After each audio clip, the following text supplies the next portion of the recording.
welcome to this final first look exploring session looking at a history of the Trial of Chivalry with the life and death of Cavaliero Dick Bowyer. So yeah, we're going from halfway through the play, almost exactly. We've pretty much decided last time that where we stopped would be a really good place to put an interval. So, because a lot of characters have run away into the woods, they're all lost in the woods. Some of them think they're dead. Some of them think that other people are dead. Some. For all we know, they are dead. Though I've just looked at the cast lists, they're not dead. They didn't dead it themselves. The two French armies are poised outside each other's camps. Who knows? Maybe it will all end in death and destruction. I don't know. It's a history, so it could go either way. Everybody could die. Everybody could get married and live happily ever after. Who knows? I don't.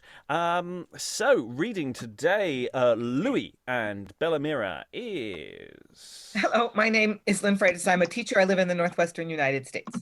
Reading Roderick and Peter today is... Sarah Blake, actor, writer and director based in Germany.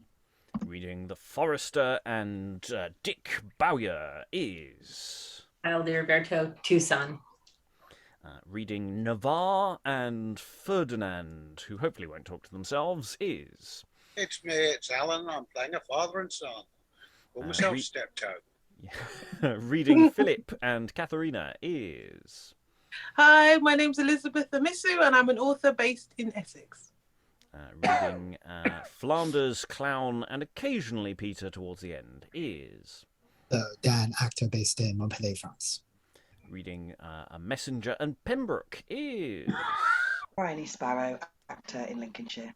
And reading Thomasin and Burbon is... Hi, I'm Eric. I'm here. Hi. And I'm your host, Robert Crighton. I'll be reading stage directions. I may step in the final scenes when the clashes occur. We actually have a reasonably good room today, but this play does actually have quite a lot of characters in it, so it's a tricky one to make the doubling work. So we shall see how well we go. Let us go on then with scene 9. Enter France, or Louis, Navar, Philip, Flanders, Thomasin, and attendants. Daughter fled? When? Whither? Which way? How? No, not. Bellamira, my life's joy, upon those pinions that support her flight, hovers my heart. You bear away my soul. Turn again, and give this earthly frame essential power, which for thine absence dies. Thou art the sweet of sweets, the joy of joys. For thee was Philip born. Oh, turn again, and Philip is the blessedest of men. We are glad she's gone, though we dissemble it. Son, bridle this affection. Cease these laments. She did not value them. Lewes, she did. 'Tis savage hate that shape disfigured. Oh, she was worthy to be queen of heaven. Her beauty, ere it suffered violence, was like the sun in his meridian throne, too splendid for weak eyes to gaze upon. She was too bright before, till being hid under that envious cloud, it took the place of a dark ground to show a lovelier face. That leprosy in her seemed perfect beauty, and she did gild her imperfections, oh, with virtue, which no foul calumnious breath could ever soil. True virtue's dye is such, that malice cannot stain nor envy touch. Then say not but her worth surmounts these woes. She grieved to tie you to a hated bed, and therefore followed Burbon for revenge. Burbon? Who names him? That same verbal sound is like a thunderclap to Philip's ears, frightening my very soul. Sure, you said Burbon, and to that prodigy you joined revenge? Revenge that like a shadow follows him. 'Twas he that made me bankrupt of all bliss. Sue the divorce of that pure white and red, which decked my Bellamira's lovely cheeks. And shall he escape unpunished? Join your hands, and all with us swear vengeance on the Duke. Not for the world. Who prosecutes his hair upon Burbon injures me. I am his foe, and none but I will work his overthrow. What means our son? To hunt him for revenge. The darkest angle of this universe shall not contain him through the bounded world. I'll persecute his flight with ceaseless steps, and when long travel makes them dull or faint, baiting them fresh with Bellamira's wrongs, like eagles they shall cut the flaxen air, and in an instant bring me where he is. Where goes our son? To hell, so that in that kingdom fate would ascertain me to meet with Bourbon. Wherever I confront him, this shall kill him.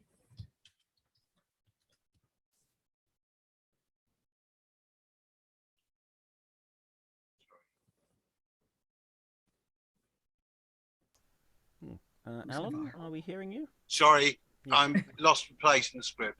Thou shalt have aid to compass thy revenge. No aid but this strong arm. Farewell, farewell. Since Bellamira hath forsook her friend, I seek destruction, Bourbon and mine end. Stay him! This fury will betray thy life! Poor king made wretched by their daughter's loss. Poor king made wretched by thy desperate son! And with the retreating back of Philip, enter Messenger. Spend not your woes too fast, but save some tears to dew the obsequies of your dead son. Ferdinand? He's slain by Pembroke's hand, and Pembroke left breathless by Ferdinand. Their quarrel is uncertain, and their bodies by some uncivil hands contrayed away, and no inquiry can discover them. A son slain? Bellamira poisoned? Navar, tear off these hairs and raging die! Enter Roderick. More tragedy at hand. And what news brings Roderick? Such as will make the hearers senseless trunks.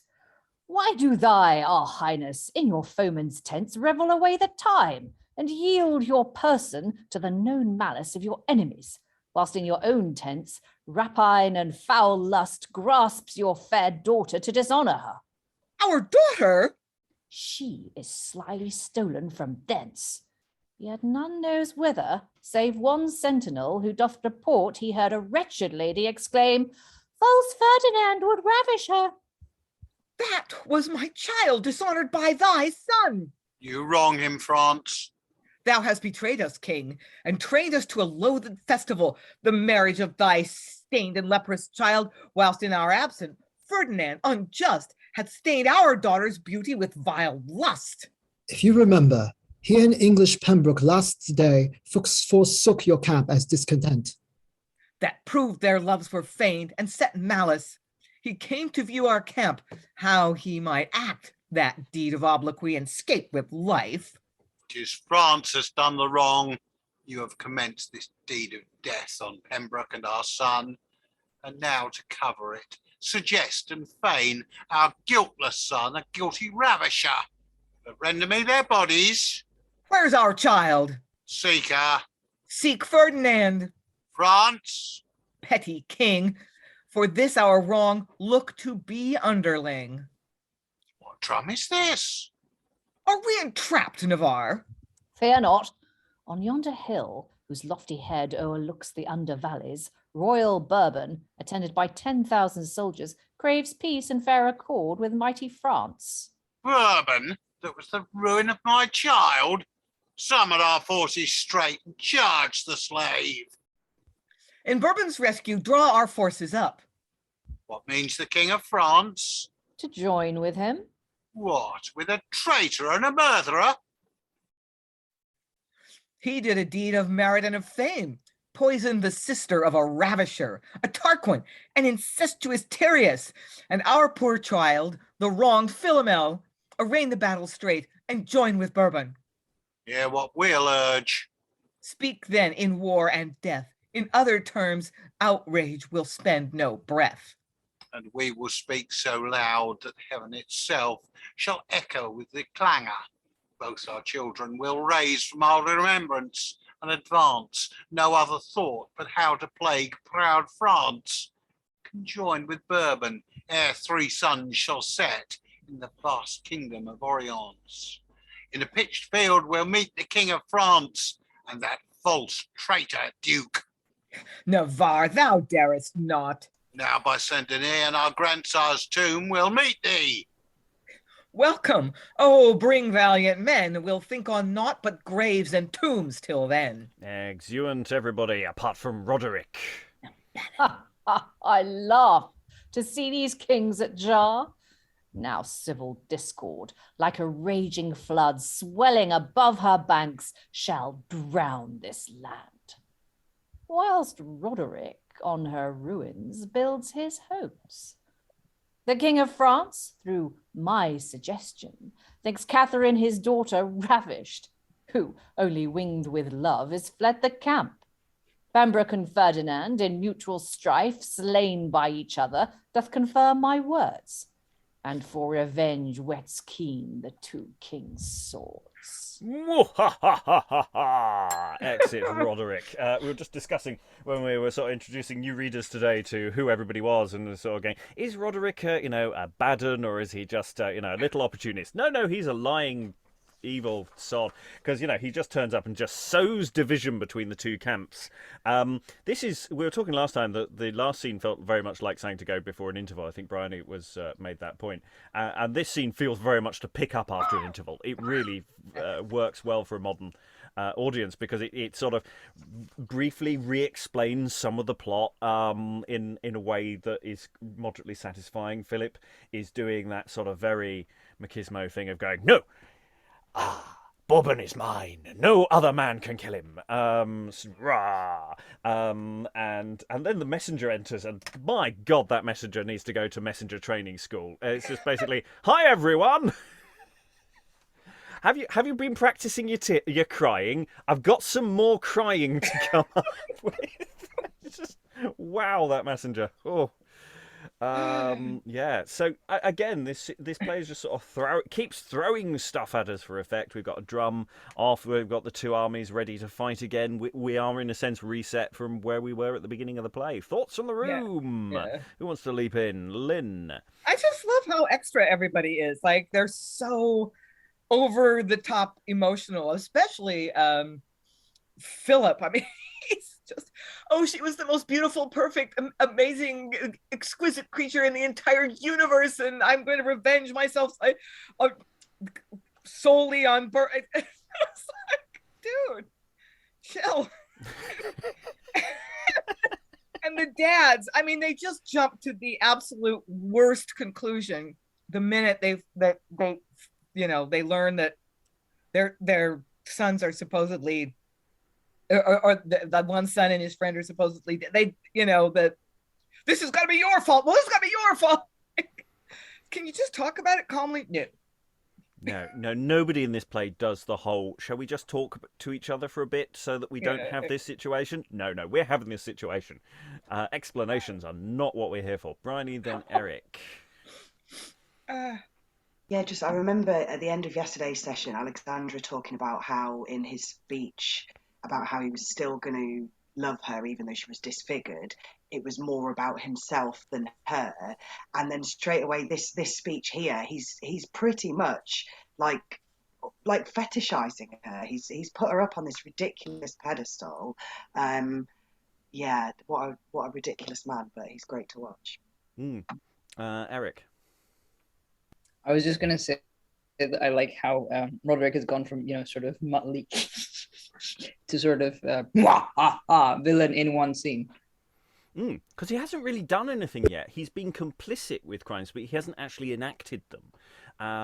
Whereas this is the first time he's actually gone out and said, they're bad things happened. Oh, aren't they bad? Fight. Kind of things. Fly, my pretties, fly. Okay, well, I think we're back in the zone. Let's move on. Scene 10. Pembroke, recently seen somewhat deaded, is still alive, so you can relax. Enter Pembroke armed and the Forrester. From before. I thank thee, Forrester, whose rough-grown walks, wild in aspect, afford more courtesy than places smoother for civility. My life redeemed by thy industrious hand remains in love and duty bound to thee. Fair knight, prevention of sad death by health more joys my soul than thanks or rich reward. But is your armor easy? Sets it well? I never in my life was better fitted. This should be that unlucky fatal place where causeless hate drew blood from Ferdinand. Behold the grass, a purple register, still blusheth in remembrance of our fight. Why wither not these trees, those herbs and plants, and every neighbour branch droop out their grief? Poor souls, they do and have wept out their sap, yet I have paid no duty to my friend. Where is the tomb I willed you to erect? See, valiant knight, proportioned and set up, as well as my poor skill would suffer me. And here his picture hangs. You have done well. Your hand I seize a perfect architect. In sorrow's building. Once more let suffice, I quite your pain travail, but with thanks. Now leave me to myself, for here I vow to spend the remnant of my hapless days. No knight nor prince shall ever pass this way, before his tongue acknowledge Ferdinand, the faithfulest lover and the lovingest friend the world contains. I'll have his sepulchre, as yet but naked and ungarnished, ere many days hang richer with the spoils and vanquished trophies of proud passengers than was the Romans' wealthy capital. So, gentle Forrester, bequeath thy prayers in my assistance. That is all I crave. The God of power give power unto your arm, that you may prove victorious, fortunate. Farewell, kind host. And we can infer the exit of the Forrester. And now let me embrace this empty monument of my lost friend. Oh, were it so happy to enshrine his bones, how blessed should Pembroke be! But they are torn by the fierce savage wolf, whose filthy maw is made an unfit grave to bury him. But if, without offence, I may desire it, I wish his soul from paradise may see how well his name is kept in memory. These eyes that saw him bleed have wept for him. This heart devised his harm hath sighed for him. And now this hand that with ungentle force deprived his life shall with repentant service make treble satisfaction to his soul. Fortune, thou dost me wrong to suffer me so long uncombated. I prithee, send some stubborn knight, some passenger, whose stout controlling stomach will refuse to yield to my prescription but by force. I hate this idle rest of precious time. Enter Katharina. How now? Deridest thou my devotion, goddess? Thou send'st a woman to encounter me? Henceforth I'll hold thee for a feigned name, and no disposer of my Christian hopes. But soft, I know that face. Oh, ay, 'tis she was unjust cause of all this misery. Long have I wandered with unquiet mind, to find my Pembroke, that they fought, I hear, that they were wounded both to death, I hear, but whether cured or dead I cannot tell, nor lives there any, if deceased, can tell. Within that place their bodies are interred. Since therefore all my travel is in vain, here will I take a truce with former care. This cursed nook was that unlucky plot, where cursed Ferdinand did kill my love. What knight is this? I'll question him. Perhaps he can resolve me where my Pembroke is. Joy and good fortune, sir, attend your state. Your wishes come too late. What seek you, madam? Tell me, sir knight, for so you seem to be, know you this dismal place you do frequent? Or have you heard of that unhappy fight was here performed by Pembroke and his foe? Yes, madam, I have heard of it long since, and to my grief knew both the gentlemen. But can you tell me if they live or no, or dead? What hand hath given them burial? Rest you assured, madam, they are dead. The one of them to whom I was allied, and nearly kin in friendship from my youth, by me lies buried here. A braver knight and truer lover never breathed in France. Oh, tell me, is it Pembroke? If for him you have erected this fair monument, perpetual honour I will do your state. Not only, madam, have I built this tomb in his memorial, but myself have sworn continual residence within this wood. And for the love I bear him, wear these arms, that whatsoever knight, adventurer or other, making his journey this way and refusing to do knight's homage to my breathless friend, by this assailing steel may be compelled. Oh, let me know your name, so kindly moved, to dignify my Pembroke's high deserts. You did not hear me say 'twas Pembroke, madam. What is become of him I do not know, nor greatly care, since he did wrong my friend, and first enkindled this dissentious brawl. This buried here is noble Ferdinand, his father's comfort and his country's hope. Oh, madam, had you seen him as I did, begirt with wounds that like so many months seemed to complain his timeless overthrow, and had before been inward with his virtues, to think that nature should endure such wrack, and at one time so many precious gifts perish by death, would have dissolved your heart. He was the very pride of fortitude, the house of virtue, and true friendship's mirror. Look on his picture, in the arms of death, when he was ready to give up the ghost. I caused it to be drawn. If at that time, in that extremity of bitter pangs, he looked so lovely, had so fresh a colour, so quick a moving eye, so red a lip, what was his beauty when he was in health? See with what courage he endured the combat, smiling at death for all his tyranny. Had death been aught but what he was, stern death, he would have been enamoured with his look. A certain remorse creeps to my heart, persuades me he was true, loving, and virtuous, but myself unkind, coyly to scorn the proffer of his mind. Oh, that injustice of her former hate, she now would hopeless dote on Ferdinand. I'll do the best I can to bring her on. Despair and madness, fetch her off again. Madam, how say you? Was not a grievous thing so rich a gem should lie raked up in dust, so sweet a flower be withered in his prime? Death was a villain for attempting it, and so was Pembroke for effecting it. No bloody Scythian or inhumane Turk but would have trembled to have touched his skin, or spilt one drop of his heroic blood.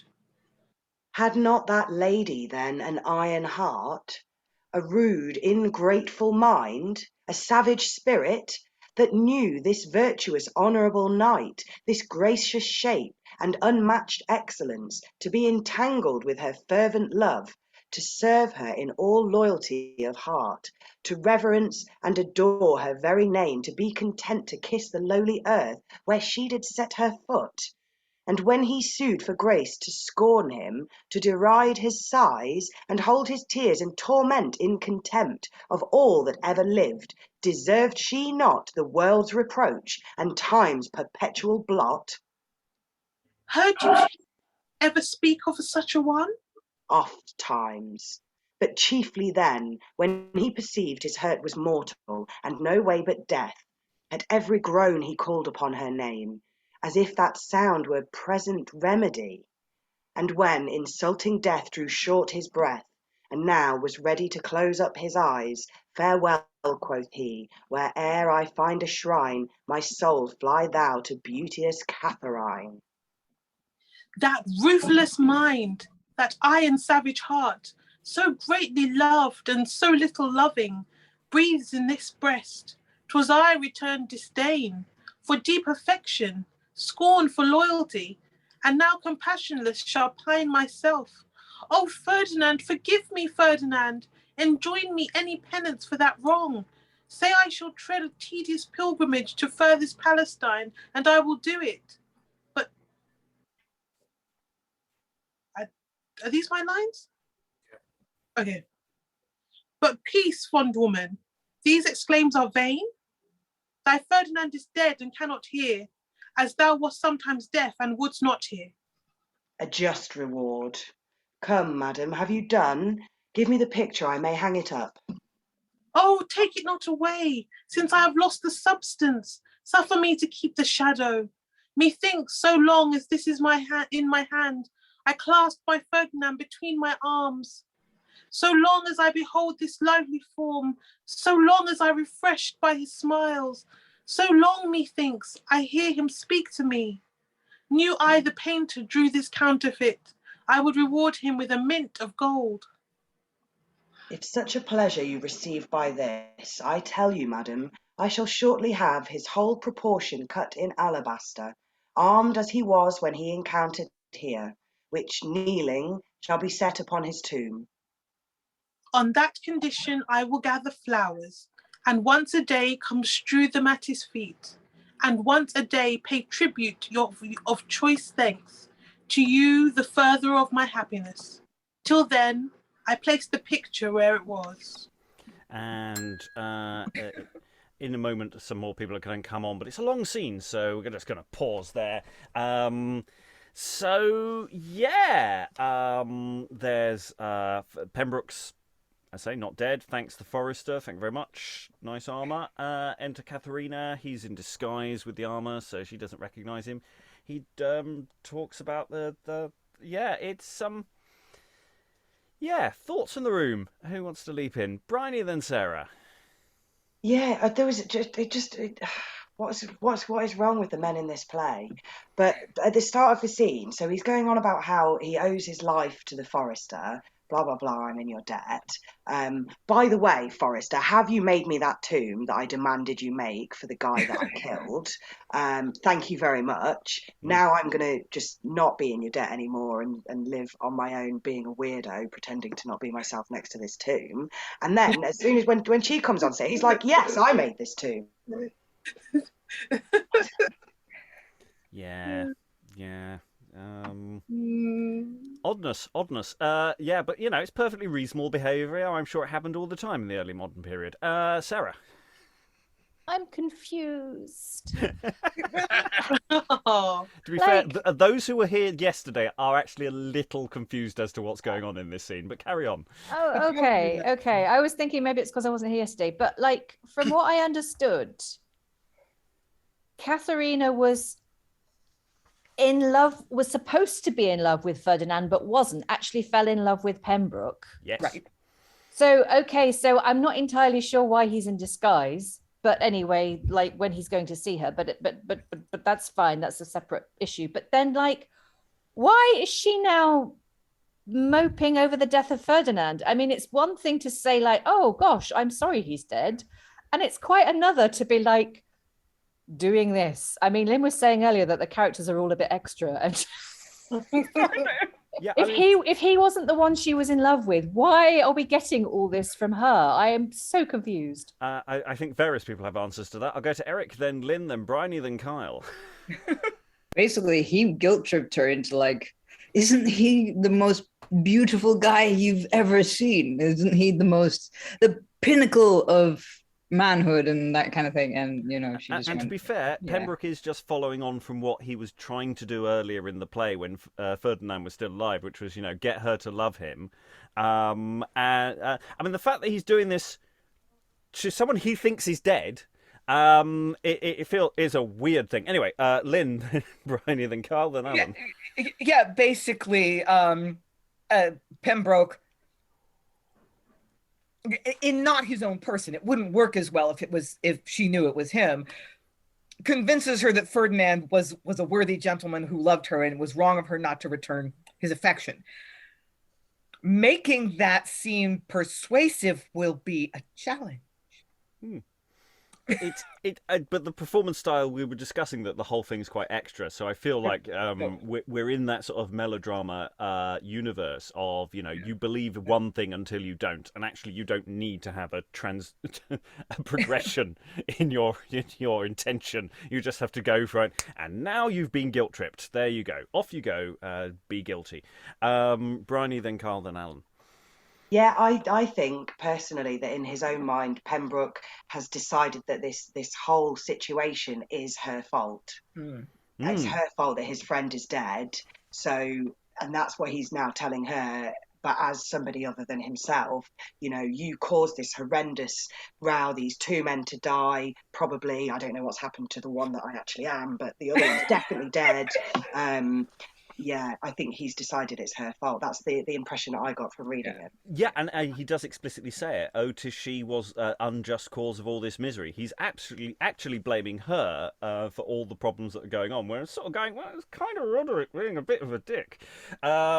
He's not the only dick in this play, but he's the one that seems to be being one of the more dickish of them all. Kyle, then Alan. I was wondering, he seems to be so much kind of fetishizing the beauty of the death of this character that I wondered at some point if he was like testing her, if he was jealous, if he had feelings for her too, because he's focusing so much on the physicality. No, I guess we'll see. Yeah, I mean, there's all sorts of interesting questions about Pembroke's relationship with Ferdinand, actually, that I think we're mostly discussing in the chat last time. How platonic is that friendship? Because it does feel like a really well-structured, unconsummated three-way love triangle. So it's interesting. Alan? Yeah, I mean, I think we actually had some hints earlier on when Katharina had got a crush on Pembroke, and he was running away as fast as his legs would carry him. So we are mid-scenes. We're going to carry on. Let all those confusions just sort of stay up there. I think the scene was doing its thing. Let's see where it goes, because now we have even more confusing. Enter Clown and Bellamira. Come on, madam. Methinks now a mask would do well. I perceive your drift. I smell your policy. You think a bold face hath no need of a black mask. Shall I tell you what you look like? A broiled herring or a tortured image made of plasterwork? So, Sarah, you may scoff my misery. Still haunted with these women? Are men vanished? Or what occasion leaves the realm of France so void and empty of adventurous knights? Out of peradventure, madam, the ghost of St. George is come out of England to see what hospitality Saint-Denis keep in France. Poor Bellamira, I lament thy state, but I must still suppress my discontent. What are you so deformed with loathsome spots? And what that antic keeps you company? Antic? Thou liest, and thou wert a knight of gingerbread. I am no antic. The whole parish where I was born will swear that since the reign of Charlemagne, there was not a better faced bred or brought up amongst them. Away, ye russeting. Have patience, knight. However thus deformed, this lady is the daughter of Navar. Madam, it joys me I have met you here, though much laments me of your heavy plight. There needs no repetition of your wrong. I know the villain Burbon did the deed. Did the dead, whom my incensed brother will revenge. For Philip's sake, I have been martyred thus, and for his sake left king and courtly life to entertain a pilgrim's painful habit. But on what strange adventure stays this night within this desolate, forsaken wood? For love of Ferdinand, your princely brother, whose hearse he guards in honourable arms. Is this my brother's hearse? Is this the place where I was shipwrecked of a brother's name? Oh, let me spend a loving sigh for him and sacrifice a sister's holy rites. Forever rest, sweet Ferdinand, in peace, until thy body glorified from heaven become immortal by thy soul's return. Poor Bellamira, how I pity thee, yet must forbear to comfort thy distress. Is my young lord buried here? I say no more, but I pray God send him a joyful insurrection. Enough, sweet Bellamira. These leprous spots, 'tis time they were removed. Come, go with me. Since I left Aquitaine and came acquainted with these private walks, it was my happy chance to meet an hermit, whose skill in physic warrants present cure, and pure refining of your poisoned blood. I'll bring you thither. Afterwards select delicious sweets to deck your brother's tomb. Come, Shsr, follow us. Exeunt Katharina and Bellamira. Do not think, madam, that I'll forsake you. And so, sir, you that walk in pewter vessel like one of the worthies, will you be ruled by me? Wherein? To set the gin for woodcocks and catch yourself first. And exit Clown. Hence, Beetlehead and Pembroke, now bethink how great a tide of miseries breaks in. First, thou art taxed with the loss of him, whom equal with thyself thou holdest dear. Next, Bellamira is become a leper, whose absence Philip carefully laments. Then treacherous Bourbon joins himself with France, and both the kings are angrily incensed. But last, which is some comfort to the rest, disdainful Catherine wastes with fruitless love. Would all so minded like mishap might prove, but by this signal there are knights at hand, I must provide their valours to withstand. Yes, indeed, some drums or whatever. Enter France, Louis. Bourbon, Roderick, Peter de Leon. One door at the other, Navar, Flanders, Dick Bowyer, and soldiers. Pembroke is between them. Stay your intended march. What pair of France, or in what world so haughty resolute, dare breathe the word of stay to mighty France?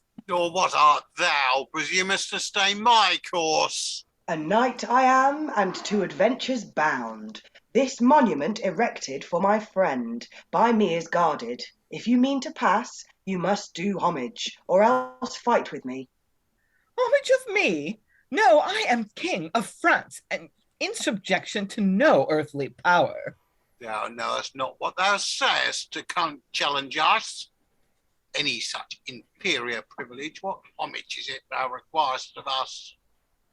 First to acknowledge him lies buried here, the faithfulest lover and most valiant knight, that in this time drew sword or managed horse. And what was he, a scabbard, or your countryman Gargantua that stuffed every button of his coat with a load of hay? Sharp, we have me a fellow here's all mouth. He speaks nothing but monarch. Dost thou hear, king? Give me leave to encounter this puck fist, and if I do not make him cry Picavi, say Dick Bowyer is a powdered mackerel.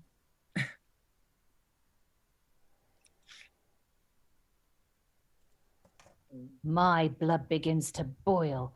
I could be pleased to have this fellow by ears, but that there's many of my betters here in place. King of Navarre, let Flanders cope with him.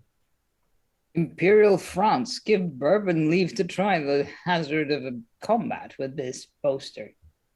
Dispatch, Navarre, one of you come forth to interchange a warlike blow or two. First let us know what penalty thou setst upon thyself, if thou be vanquished. A recantation of my former words, a servitude to him that conquers me, but whosoever is by me subdued must leave his shield to beautify this shrine. Let not Navarre, my lord, rob us of honour. Say Bourbon first shall break the lance with him. Ascribe that privilege, my lord, to me, and Roderick will have death or victory. No, noble Roderick, Bourbon shall begin, and as he speeds, we will employ your power. Provide thee, Bourbon, I'll not favour thee. Be sure I'll show thee like hostility. And there might be a bit of a fighting action here between Pembroke and Bourbon. It's slightly confusing as to where precisely the fight's happening here, so good luck with that. Hold, the advantage is on thy side. The Duke of Bourbon shall hang up his shield. I'd rather have his life than all your shields. Who is next? Downs, I think he has a pattern to take up all the shields in the country. Hang me if thou wants work. Here's for Navarre and Earl of Pembroke and Cavaliero Bowyer. And there's a fight between Pembroke and Bowyer. £1,000 to a tailor's bodkin. This fellow has a familiar. But howsoever thou mayest thank my lame leg, there's my shield. Now, Roderick, betake you to your task. And fighting action now between Pembroke and Roderick. My fortune's answerable to the rest. Since all miscarry, France will put his chance upon the hazard of the dice for once. You are an honourable foe, my lord. And fight between Pembroke and the King of France. By law of arms, you must hang up your shield.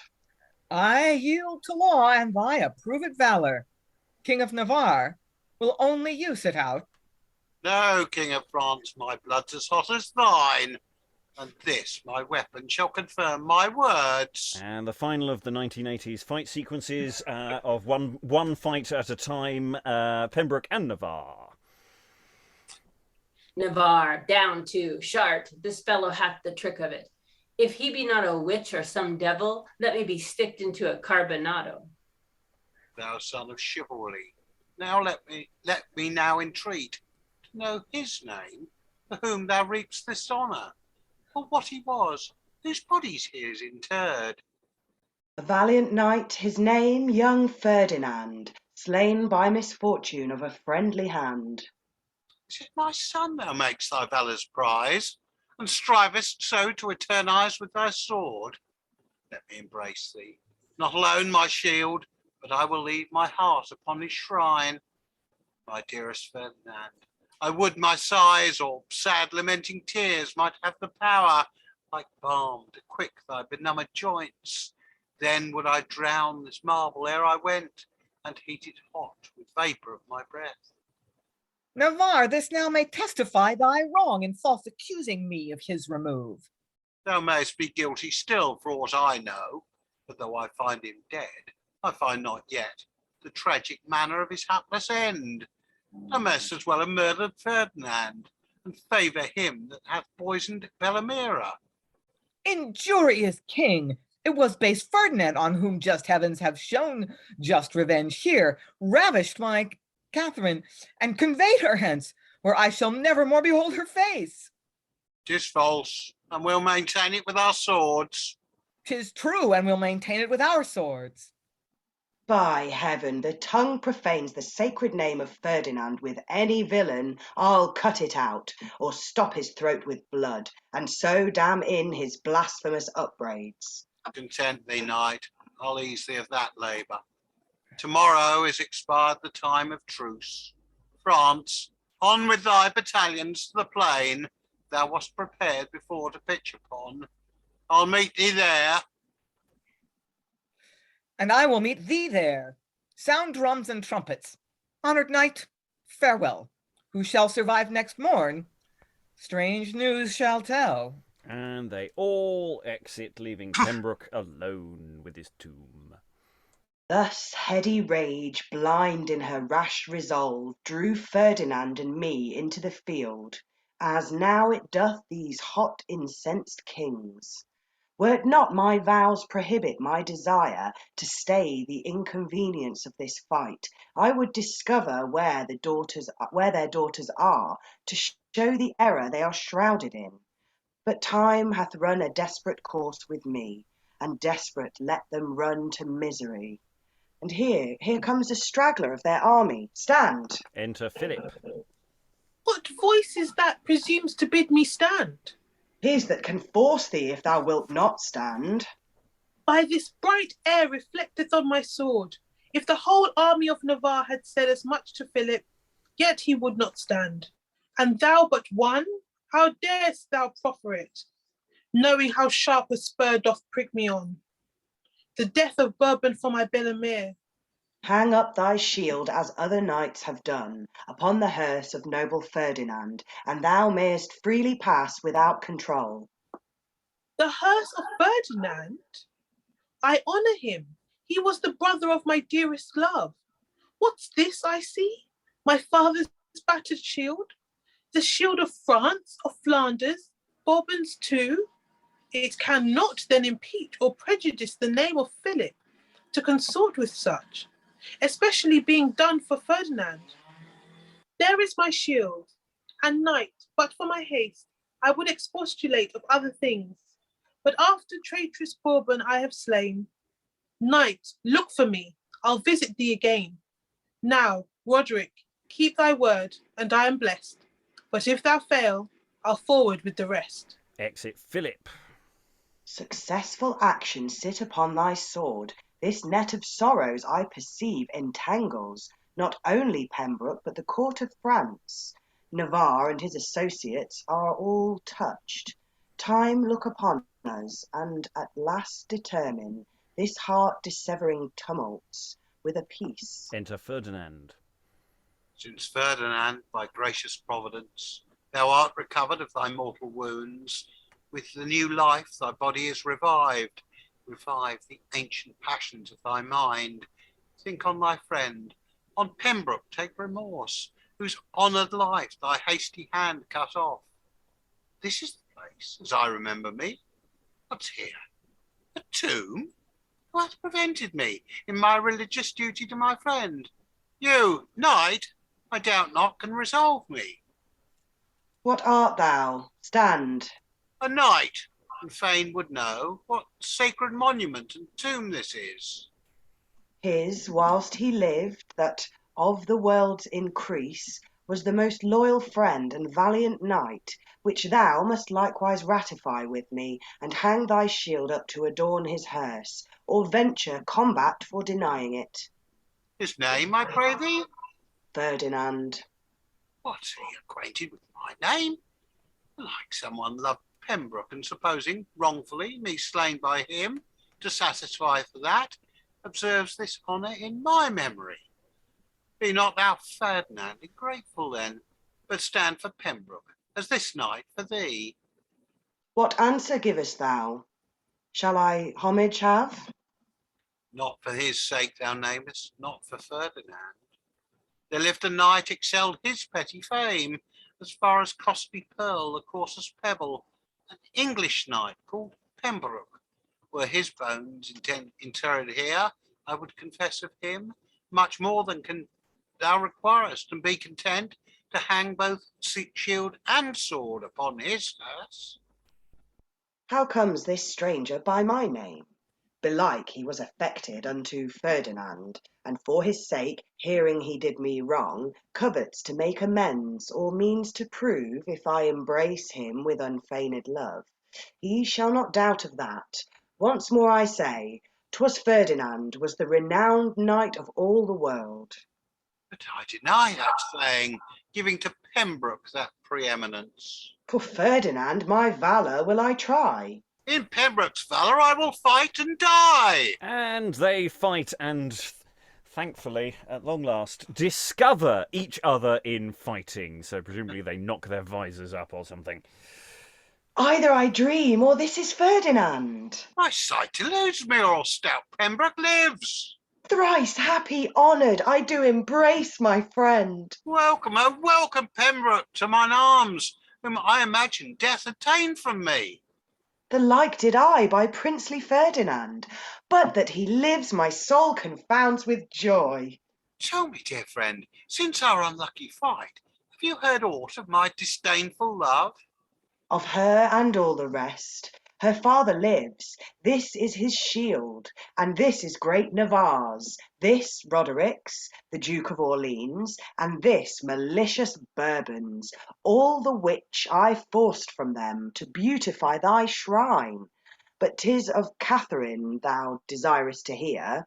She likewise hath been here, her flinty heart so much before inclined to cruelty, now waxeth tender. She no sooner saw thy picture here, but by heaven's providence, or how I know not, she so dotes on it, as I supposed she would have died for love. Has then my shadow and supposed death brought that to pass my living substance could not? It hath, and never lady more enamoured than now is Katharina of her Ferdinand. I told her, and no more than truth I told, a cunning carver had cut out thy shape, and whole proportion in white alabaster, which I intended here should be set up. She earnestly entreated she might have a sight of it, and daily be permitted to deck thy tomb and statue with sweet flowers. She's but even now departed to that end, and will, I know, be quickly here again. Now, for assurance I dissemble not, instead of thy resemblance cut in stone, kneel here thyself, and hear her piteous moan. Content, I hold your counsel for the best. We'll once conclude our sorrows with a jest. Soft, there's a cushion. Nay, you must be bare, and hold your hands up, as the manner is. What if I held a book as if I prayed? 'Twere best of all. And now I think upon it, here's a book. So keep your countenance. You must imagine now you are transformed. Yonder she comes. In any case, stir not. Enter Katharina. I fear I have detracted time too long in my determined service to my love, but I'll redeem my fault with double care. See where his statue is set up. Kind knight, forever Catherine will record thy truth. How say you, madam? It's not very like him? As like as if it were himself indeed, and would to God my praise might be heard, that as the image of Pygmalion once, life might descend into this senseless stone, but that was feigned, as my desire is fond. Relentless death withholds my Ferdinand, and no entreaty may recover him.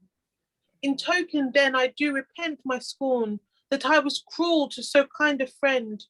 Thou, the presenter of his absent person, receive these sweets. Thy temples be adorned with this fresh garland. Thy white ivory hand boast of this ring, which if thou wert alive, should bind our faiths up in a nuptial knot. But for thou canst not be revived again, I'll dwell with thee in death. And as my spirit mounts to the happy mansion of thy spirit, so to accompany thy shadow here, I'll turn my body to a shadow too, and kneeling thus confront thy silent looks with my sad looks. This is the instrument. Now, Ferdinand, behold thy Catherine comes. She is welcome unto Ferdinand. I'll play the clerk for both, and say amen. Nay, muse not, madam, 'tis no senseless image, but the true essence of your wished love. I am ashamed to look him in the face. Hide not those splendent lights. Hereafter, a constant wife. It shall suffice for me. Heaven cast her off, if Catherine prove not so. Of that no more. Now, let us haste from hence, to quiet the dissension lately sprung between your parents, Philip likewise gone to be revenged on Bourbon's treachery, perhaps may stand in need of friendly aid. To him and them our vows must next be paid. What Pembroke counsels we consent unto. And they exit. I'm sure there is a missing line there after Ferdinand steps forward, having been a statue for a couple of minutes. I'm sure Katharina has a line going, "What the fuck?" that's missing in the script. So all of that stuff earlier in the scene. This is a very long scene, but in a sense it's broken up into 3 scenes, depending on how you want to sort of view it, 3 or 4 in fact. This is sort of the combination of all that weird stuff earlier with Pembroke and Katharina. I'm not sure you can sort of justify what Pembroke was doing on any kind of meaningful, logical, psychological basis of why the hell was he doing that. It's weird sort of hangover from earlier of, look, I'm supposed to woo for my friend. He might be dead. But as it happens, he wasn't dead, so it was all fine. And Pembroke gets to spend 5 minutes basically beating the crap out of everybody. I mean, it's this just long, never-ending fight scene and and this is where we're getting into these questions of tone and extraness and what is, because now it's starting to feel like a spoof. It hasn't up till now. It's felt extra and very heightened, but it hasn't felt like it's fully taking the conventions of these kinds of narratives. So, yeah, I feel it's probably still dancing on the edge there. I don't think it's going all the way, and I think it would be dangerous to take it all the way because then it just becomes too silly. But I think balancing on the edge of extra is what this play is doing, and it's really fun. Lynn, then Briony. Yeah, I think it kind of ratchets up to that. When you think about the beginning, it seems kind of like a history play. Two people are going to sovereign states are going to fight over whether they're equals or one's a client state of the other. Typical geopolitics kind of thing. And then it just starts getting sillier and sillier and sillier until you reach this scene where you got 5 fighty scenes in a row. I mean, it's so stupid and somehow so fun. Mm. I'm liking it. Yeah, Briony, then Eric. Yeah, I've felt it in the words today. It's felt like it's been, I've wanted to do that quite a lot, and just it's there, and it's the silliness, and yeah, I'm loving it. Eric. I'm wondering whether like originally it was meant to be a history play, and then they just sort of kind of noticed that fighting and romance are the two things that bring in the crowds, and they went, yeah, let's just the more fighting, the more, because there is that. It's like the Night in the Burning Pestle, where you've got the grocer going, yeah, more fighting, and the wife next to him is kind of going, oh, aren't they just lovely? Sort of with the whole romance scenes and stuff. So it's kind of, it feels a bit like that, except Night in the Burning Pestle does it better. Well, yeah, but I mean, the thing is, I mean, and the reason why it doesn't feel like a spoof is, the dialogue, the writing is quite good. I mean, it's not like it's, there's some really nice lines in there. It's there's some nice speeches. I mean, so it's really interesting in that sort of level. Briony, then Dan, I think. Yeah, there's a moment in what Katharina says where she basically, like, there could just be a really fun moment on stage where she's essentially having a staring competition with what she thinks is a statue, but then it's actually not. And just, yeah, that would be such a great moment to have. Yeah, and anyone who's playing Ferdinand, if you've got any experience being a living statue, then get in touch. Then we'll see what we can do. Dan. I was going to say it's not like unlike other history plays that we have, or history plays as we've seen, where, I mean, this genre, I think, is more of a, I mean, it's not like they didn't refer to that back in maybe later on in the 17th century, I should say early 17th century, we started having these genres of history, comedy, tragedy, and whatnot named. But in the 1590s and 1600s, we call these plays history plays, but they weren't necessarily, they had to be absolutely serious. We always had these moments of, comedy put into it. It doesn't mean that it's necessarily, it's going into farce or into satire or whatnot. I think it is what Rob had been saying, which is dancing along the edge. And I think it's very clever to do. And I think it's always a good choice to insert some comedy into highly dramatic moments to lighten up the room, to give you a chance to breathe. Very briefly, Lynn, then Eric, then we'll move on. Yeah, Dan, it's a little like that moment in the Lear that we read, I don't know, a year and a half ago or something, where the King of France and Cordelia don't know who each other are and sort of fall in love all over again. It's like, I love you even though you're poor. It's like, oh, you don't want, people saying sincere things to each other, not knowing who each other are, so that sort of, reinforces the sincerity of their attachment. So it's that kind of romance moment. Eric. I was going to say something much less intelligent.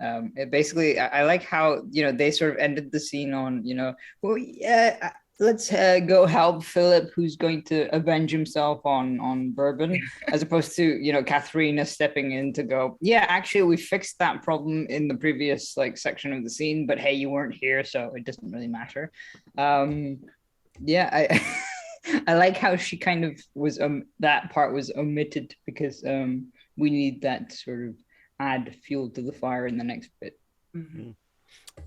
Yeah, I mean, yes, and absolutely. Pembroke is sort of going, hi, there's another plot strand we should just mention in passing before we close the scene, just to set it up for when it comes in. It's very structural, that. It's the kind of thing people do at the end of scenes. And yeah, it's fine. Okay, we're going to go on to what we're calling Scene 11. How you break up the play from around about this point gets a little, depending on how you want to break it up. There's an awful lot of fight scenes and things and alarms going forward, so we've gone a bit minimalist rather than maximalist. You could have lots more scenes going forward, but scene 11, as far as we're concerned, for this script, enter Roderick, Boo Hiss, and Philip. Now, whilst our armies, wearied with the heat that the bright sun casts from his midday throne, abstain from bloody intercourse of war, I'll lead thee, Philip, unto Burbon's tent. Roderick, thou highly favourest me in this, and doubt not, if my complot take effect, I'll make thee Duke of Bourbon. Enter Louis, Flanders, and Burbon. Day your speech. Here comes King Lewes. They cannot know me. I am so disguised. Follow my counsel and immediately begin the battle. Why, the heat's great. It burns in our armor as we march. It burns the enemy as well as we. It warms our soldiers' spirits and makes them fire. I had rather die than when my blood is hot be awed by counsel till it freeze like ice. He's no soldier that for fear of heat will suffer victory to fly the field. My lord of Bourbon, ye are more hot than wise. Roderick, methinks you are very peremptory. It is in zeal of the general good. Go to your tent, refresh your unscorched limbs, there draw your battle's model, and, as soon as the cool winds have fanned the burning sun and made it tractable for travellers, arm you and mount upon your barbed steed. Lead forth your soldiers, and in good array charge bravely on the army of our foe. The Duke of Orleans hath counselled well. I'll in and recreate me in my tent. Fare well, my lord. When you resolve to fight, proclaim your meaning by a cannon mouth, and with a volley I will answer you. Exit Louis. You will needs retire. Farewell, my lord. Roderick, are we not fine politicians that have so quaintly wrought the King of France unto our faction that he threatens war against the almost reconciled Navar? But this is nothing to the acts we'll do. Come, my lord, you trifle time with words. Sit down and make your warlike plot. But wherefore stand these murderous glaives so nigh? Touch them not, Roderick. Prithee, let them stand. Some paper, pen, and ink. Enter Peter. My lord. Post to the master gunner and bid him plant his demi-culverins against the king's pavilion. Presently. But first, bring pen and ink and paper straight. Roderick, thou shalt assist me in this plot. Do it yourself, my lord. I have a charge of soldiers that are very mutinous, and long I dare not stay, for fear my absence be cause of their revolt unto Navar. Then to your soldiers I will to my plot. Away, my lord. Leave me unto the Duke. Kill you the Duke, and after I'll kill thee. This pen is stabbed and it will not write. The ink that's in the standage doth look black. This pen is turned as red as blood. The reason that the platform you would make must by this hand be written with thy blood. Soons, what art thou that threatens Bourbon so? One that's as desperate careless of his life as thou art timorous and fearest to die. Comest thou to kill me? If I should say no, this weapon would condemn me, which I seized of purpose, Bourbon, to bereave thy life. Why, fond man, mad man, knowest thou what thou doest? I know it, Bourbon, and I know besides what thou wouldst say to daunt my resolution. What would I say? Why, that this place is death, as being thy tent, environed with thy slaves, where if I kill thee, 'tis impossible to escape with life. This, Bourbon, thou wouldst say, but Philip is not to be moved with words. Philip? I, Philip, Bellamira's love, whose beauty, villain, thou hast poisoned, for which I have vowed thy death, and thou shalt die. Therefore, betake you to what fence you will, amongst this bundle choose one weapon forth, and like a worthy duke prepare thyself, in knightly manner, to defend thy life, for I will fight with thee, and kill thee too, or thou shalt give an end unto my life. But if thou call unto thy slaves for help, Bourbon, my sword shall nail thee to the wall, and think Prince Philip is a prince indeed, to give thee this advantage for thy life. Boy, I will scourge your insolence with death. Come on.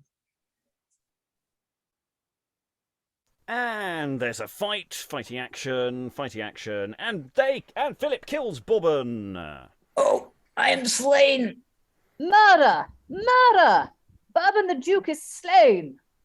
Peace, Roderick. I am Philip, thy dear friend. Thou art a counterfeit. I know thee not. Didst not thou guide me unto Bourbon's tent? I guide thee to the tent? I know thee not. What? Murder ho! Will no man hear my voice? Enter Stunt Peter, due to doubling issues, and 2 or 3 soldiers. Yes, here are those can hear well enough. Where is the murdered and the murderer? Peter, behold thy master's breathless trunk, and there's Prince Philip that hath murdered him. Avoid prolixity. I'll kill him. Yet first give me leave to weep for my master. First seize the murderer, and after weep. He that first ventures to attack my life, let him be sure he hath a life to spare, for I will send one breathless to the grave. You, that had 9 lives, assault the gentleman. What peasants? Dare you not attach the slave? I'll raise the whole camp, but I'll apprehend him. Alarum, drums, soldiers, encircle him, and either apprehend or slay the wretch. Enter Pembroke and Ferdinand. 'Tis princely Philip. Help to rescue him. What slaves are these that dare oppose themselves in rescue of a murderer against an host? Such as will make thee, Roderick, fly for life. Zoons, men of mortar, to avoid prolixity, my lord of Orleans, your best course is flying, and therein I will be your follower. Fly before 3 and be thus strong? 'Twere madness. We trifle time. Let's drive them from the tent. Alarum and drives away Peter and Roderick. Live, worthy Philip. Pembroke bids thee live. That did suspect this complot at the tomb, when in the honour of Prince Ferdinand you did resign your shield. The Earl of Pembroke. And Ferdinand that loves thee as his soul. 2 lives I owe my stars besides mine own, in sending me 2 friends of such import. Durst you adventure through the enemy's camp, and put your lives in danger to save mine? The rumour of the Duke of Bourbon's death hath so possessed the camp with admiration that they regardless suffer all to pass. Only this, Roderick wakens them a little, but cannot wean them from their wondering minds. That Roderick is a perfect villain turned, for though he guided me unto his tent, and gave his liking that the Duke should die, yet how the villain tried to murder me. But come, in this confusion let's be gone. 'Tis dangerous to abide in Bourbon's tent. Roderick, thou art the next must taste of death. That task once done, we shall with little pain our angry fathers reconcile again. And there's an alarum, and potentially we could count this as a new scene. Enter Navar, Bowyer, Lieutenant, Nod, cord, soldiers, drum, and colours. The alarm sounded in the enemy's camp. Now for Navar and fame. Stand to it, sirs. Heart, stand to it. Here some of us knows how to run away, and they be put to it. Though we have lost our brave general, the Earl of Pembroke, yet here is Cavaliero, Bowyer, Core, and Nod by Jesu, sound cards, and Mahound and Termagant come against us. We'll fight with them. Courage, O my hearts. St. George, for the honour of England. The adverse part comes on. Fight gallantly. Enter France, Flanders, and soldiers with drum and colours. Is false Navar so thirsty to drink blood that he must join the squadron of his troops before the signal of the battle's given? Be like you thought to take us unprepared. No, king. Our wrong hangs like a watch before us and makes us number every short-lived minute till your lives answer for our daughter's death. Charge, brave spirits. Saint Denis now for France. Saint Denis for Navarre. Alarum drums. Alarums, they fight. Louis is put to the worst. Enters Roderick and Peter. The fight continued, and Navarre driven in. Navarre and his weak forces make retire. Pursue them, sirs. The victory is ours. Be like starved lions mongst a herd of beasts, ruthless and bloody slaughters all you meet, till proud Navarre be slain, or kiss your feet. Saint Denis, and cry murder through the hosts. Alarum, enter Pembroke, Ferdinand, and Philip. He that steps forward with a murdering thought marries himself to death. France, cease the fight. They are Frenchmen you pursue. Frenchmen you should save. Dig not for traitors' love your subjects' grave. What frantic knights are those that dare oppose their single force against our multitudes? Those that wish you and France bright fame's increase, so you would chase hence war and welcome peace. That was the traitor that slew Royal Bourbon. Out with the villains. Soldiers, seize on him, and then pursue Navar with sudden death. Ere the least hair fall from his kingly head, Roderick, thy base trunk shall be put to head.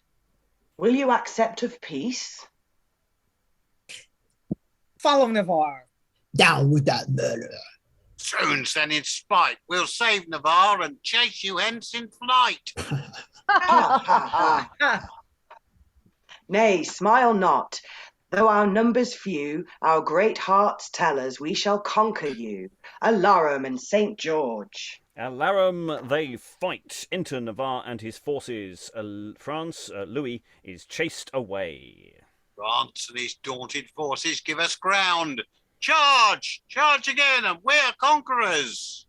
Stand or ne'er stir again. What mean these knights? To stop your passage this way, great Navar, I charge thee by the duty of a king, thy love to justice and thy subjects' lives, you sound retreat and make a peace with France. Peace and have the vantage of the day? That's a trick by Jisoo. To mock an ape. We'll none of it. We'll have no peace but what our swords can make. Follow the chase. Are you grown insolent?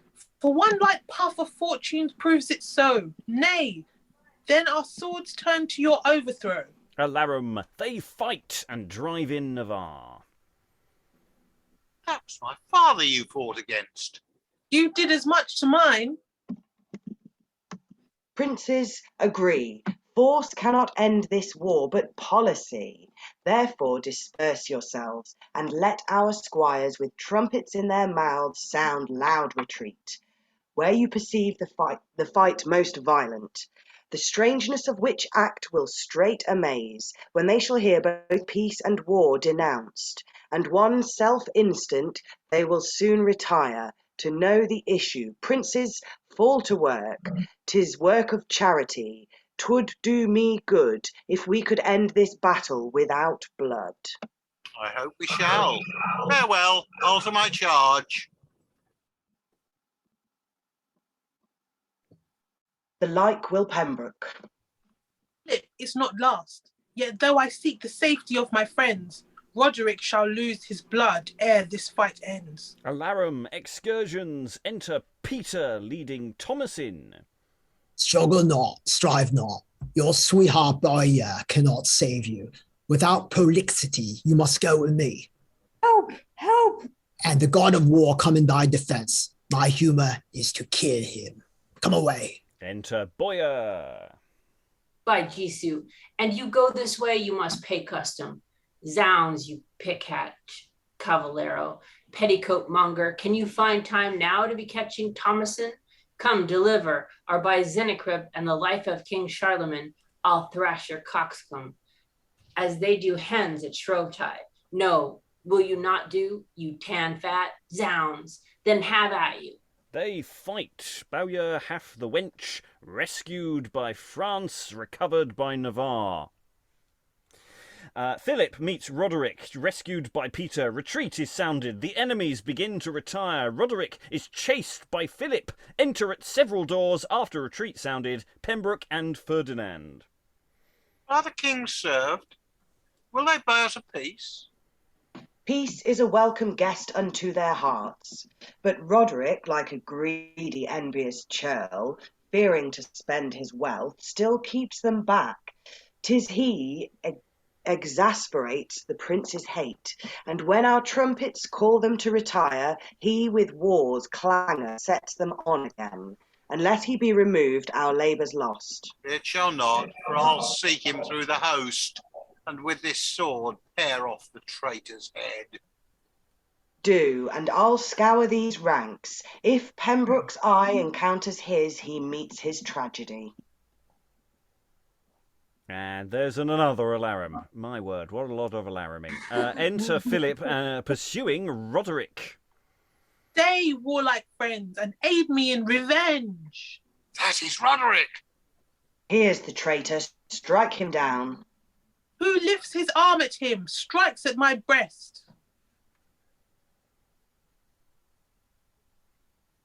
Why have you thus ringed me about with swords? To shew thee thou must die. What have I done that thus you labour my destruction? Thou wert a party in all Bourbon's wrongs. Falsely termed Ferdinand a ravisher. Set discord twixt these kings. Practised my death. Villain, for this our swords shall stop thy breath. Stand not to argue, let's all run at him. Now, as you love my love or prize mine honour, touch not the traitor. He is Philip's foe, and none but I must work his overthrow. Thrice in the battle he was rescued from me, but now he's fallen into the lion's paw, from whence the whole world cannot ransom him. Preservers of my life, heroic friends, be you my safety. Keep the soldiers off, whilst in the midst, by fair and equal fight, I send this traitor to eternal night. I haven't agreed. Here Pembroke takes his stand. Come France and all the world, I will not start till Philip's knightly sword pierce Roderick's heart. Accursed!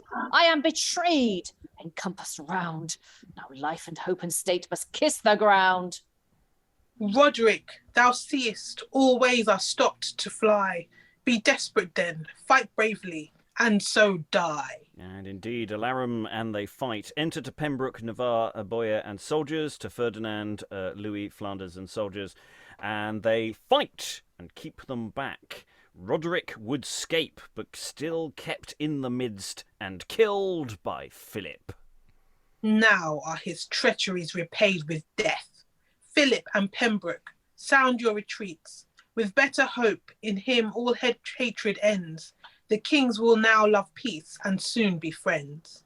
And exeunt. So there's potentially about 3 or 4 scenes within that scene, depending on how you break it up. But yeah, just one rolling, never-ending series of alarums and excursions, which could be very exciting on stage, could also get a bit tedious. I feel that maybe trimming some of those back. It's nice to see that Bourbon and Philip get their comeuppance. And of course, after Bourbon's killed, the way Roderick turns around and goes, "Ha! I don't know who you are. I didn't lead you into the camp or anything. Arrest him. Kill him. He's an imposter." So yeah, Roderick being chased around this battlefield, and then finally everyone just standing around in a circle, just going, "No, you're not coming out till you fight him. Go on, fight him," and death. Which is a scene we've seen again. Talking about 1980s sort of fighty conventions earlier, this kind of scene we've seen a lot in modern cinema and television. That thing where all the people stand around and go, "He's mine," rolls up sleeves thing. So it's interesting these things stay on. I'm interested in the detail of Philip standing there and Bourbon's trying to write in ink and the ink is red. I mean, that's one of those nice macabre details. I like that. Yeah, thoughts about this sort of big, never-ending... I had no idea who was winning at any particular point, and, it's a pointless war, because, of course, it's all based on misunderstanding. All these people are dying for no reason at all. They don't need to die. It's a tragedy. Comedy. History. Pastoral. Romance. So there. So yeah, thoughts in the room before we go into our final scene. Yeah, it's doing all the things and mostly successfully. I did feel that last sequence is a little over the top, but it could be staged quite effectively. So I just might trim out some of the backs and forths a bit. It's always difficult for this room to assess an action sequence because we're on Zoom. Elizabeth. Yeah, I really like the way Roderick gave himself away. Because it was one of those moments where he's like, he thought he would like, he's done these, he's like, oh, now I'm gonna kill you. And it's like, and then it sort of turns on him. And the way Philip goes after Roderick is really intense. I was wondering like how he knew Roderick had planned to kill him. Because we know that, and it's an aside. But all we saw was Roderick just being like, oh, I don't know. Maybe because he cried the alarm, maybe. So kind of he's here, come get him. So that may be why he was so Philip was so intent on getting Roderick. Because it just became this whole thing about Philip and Roderick. The whole Burbon thing just kind of pales in comparison. Yeah, well, he's taken out Phillips. He's quite a good. He's taken out the two evil people. He's what a guy, for within the whole murderiness of it all. Any other thoughts, Briony? Are you waving? Were you sort of I don't know. I'm starting to think maybe I would rename this "The Perils of Toxic Masculinity." Because all of the downfall seems to be very male in nature. Maybe just because, I don't know. Yeah. I in that sense, I mean, I was going to talk about the title later on, but the history of the Trial of Chivalry kind of works because it's the concept of chivalry on trial. I think there is an interesting ambiguity that could be played on that, which feeds into that whole toxic masculinity. All this stuff about chivalry is quite toxic. It isn't really the life and death of Cavaliero Dick Bowyer so far. I mean, he's so incidental to the action. It's Grim the Collier of Croydon all over again. Thinking exactly that, yeah. In the sense that maybe as the actor playing him is managing to make him seem bigger in the play than the actual figure is in the play. Dan. Did you bring up the council title page already, though? Well, so I go for it, Dan. Yeah, I mean, it's a moment since you brought it up there. There's actually, Q1 has an alternate title page that's called, where the title that you had just brought, the Trial of Chivalry, is now gone, and it's now called This Gallant Cavaliero Dick Bowyer, newly acted, and that's all. So I don't know which one came first. I think it's always assumed that this title page came afterwards. But because it says newly acted and now the playing company is no longer listed on there. But somebody thought that it was good to market this character as the title character, whether it's true, whether it really should represent the play or not. Yeah. The world of early modern advertising. Eric, then Elizabeth, then we will do the final scene. I was just going to say that this seems like, I mean, okay, obviously, even if you performed it on Zoom, it would be very busy, as we've said, fighty, all that kind of thing. But I think it would make an ideal sort of youth company play thus far, because you could get all the sort of, like, it's big in number.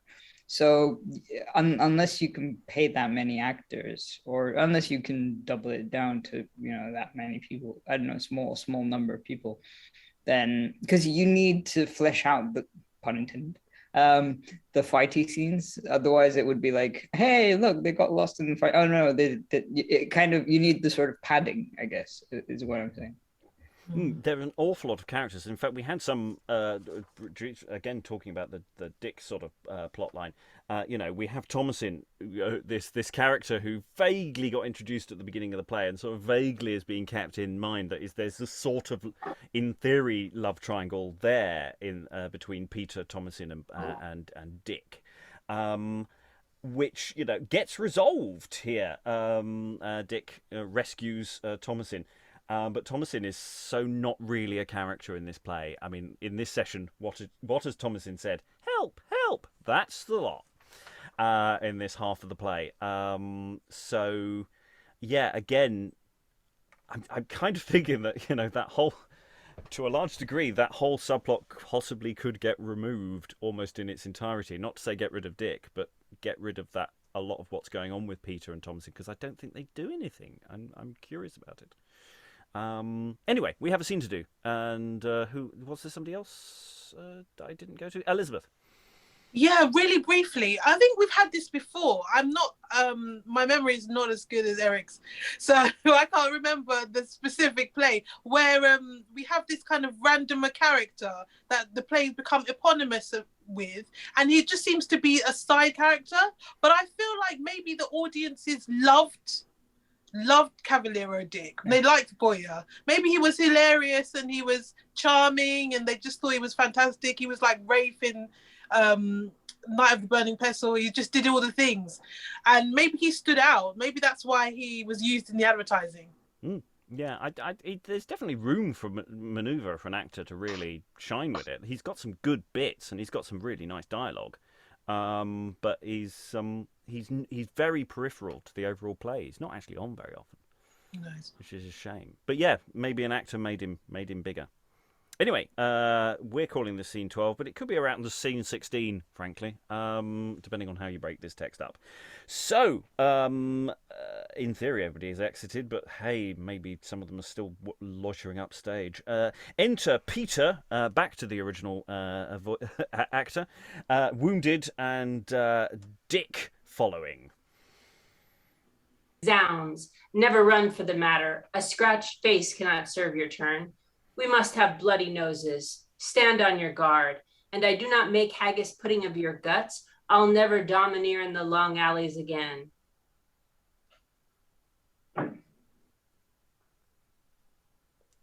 Are we back to me, Yes, or yes, is it back to still you. Dan? Oh, okay, sorry. Simnel, I'll crack you for this. I'll teach you to deal with Peter de Leon, and that without prolixity. Sorry. Do. Have at you in earnest. St. George, you rogue. Alarum fight, and Bowyer kills him. So there's for your Polyxides. There's for Thomasin, the thorn-backly slave. And he were made of anything but gristles. I'm a pumpion. Shart. He had no metal in him. Yet how the villain cracked and domineered when he was living. Ah, sirrah, never grin for the matter. 'Tis Captain Bowyer that speaks it. When thou meet'st the great devil, commend me to him, and say, I sent him thee for a New Year's gift. And there's one Sarla boys, too, as errant a bloodsucker and as notable a coward as ever drew weapon in a body house. He carries my mark about him. If Dick Bowyer be not rid of bountiful benefactor in hell for my good deeds, in sending thither such cannibals, I am a rabbit sucker.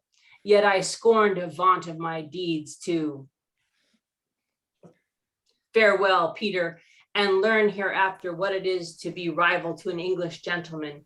Cavaliero Bowyer, one of the 9 worthies. And indeed, they sounded a retreat in the middle of that speech. Exit Bowyer. There is a retreat. Enter at one door, France, Lewes, Flanders, and soldiers. At another door, Navar, Dick Bowyer again, and soldiers. Navar, why have you sounded a retreat? Will your proud heart decline and call us lord? We thought by the faint language of your drums, France would have known its error and begged peace. France begged a peace? Navar called you his lord. Why did you cease the fight and sound retreat? Not we by this beard, not we by the life of Pharaoh. Your trumpets, guided by your fainting breath, deported us from war and sounded peace.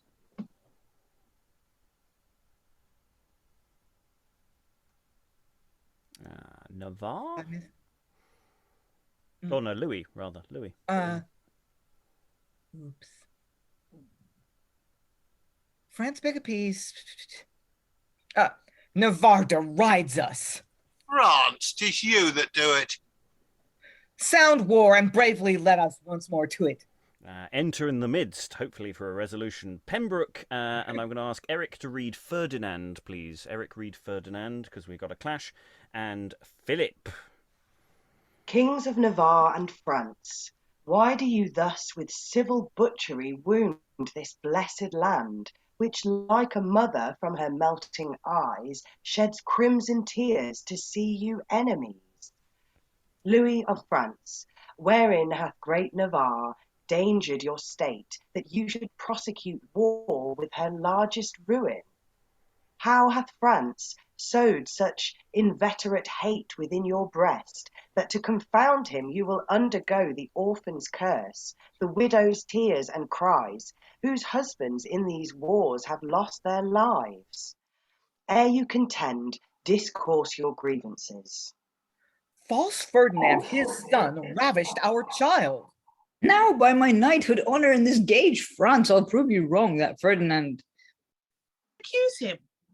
That did Roderick. That traitor, for a deed so false, so foul, hath answered it by this, even with his soul. Our son and Valles Bloom, the English Pembroke, by Lewes' treachery were butchered. Were the whole world joined in so false a thing, alone I'd combat all and clear the king. France never had design in their two deaths. He leagued with Burbon that destroyed my child. He poisoned her deservedly. That deed of shame cut off his life and raised out Bourbon's name. His death shall be thy death, for thy hand slew him. This other in the battle twice today made us retire. France, shall we join in league till we avenged our malice on these knights? Navar, agreed. Soldiers, these killed your lords. And this our fame, let's mangle them with swords. Take truce a while with rage, hear what we'll urge. This night flew Bourbon, this enforced you fly. Therefore you hate them, and for hate they die. Since then true virtue is disfigured, desert trod down, and their heroic worth, injustice doomed on traitors' merits, death.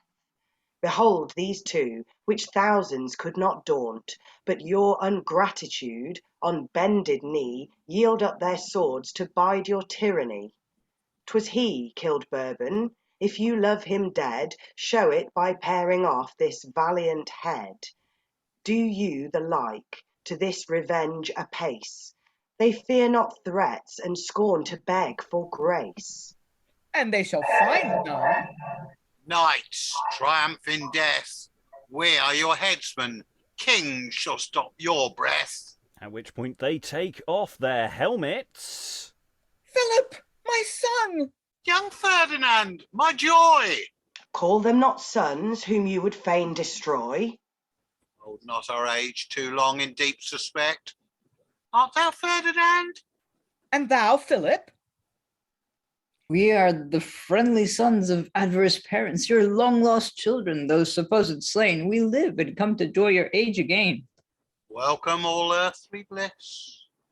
Welcome, dear child, thy presence half our sorrows hath exiled. How soon this scene is changed. Those that even now were sworn war's servants, now to peace do bow. Then Pembroke strive to make their joys more full.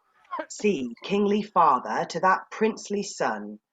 Pembroke, the hated murderer of his friend. Pembroke, that did divide thee from his sight, and cut so many passages of death in his endeared bosom, humbly thus forgets his honour, and from your high hand invokes revenge for wounding Ferdinand. Still he surrounds me in honored love. Rise, friend, or if thou strivest to have the world in me as in a glass, see a false friend.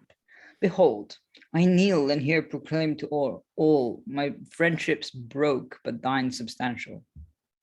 Model of virtue, honoured Pembroke's Earl, rise as in as dear regard as Ferdinand. Oh, had I Bellamira once in hold, age would turn youth, and I should ne'er be old.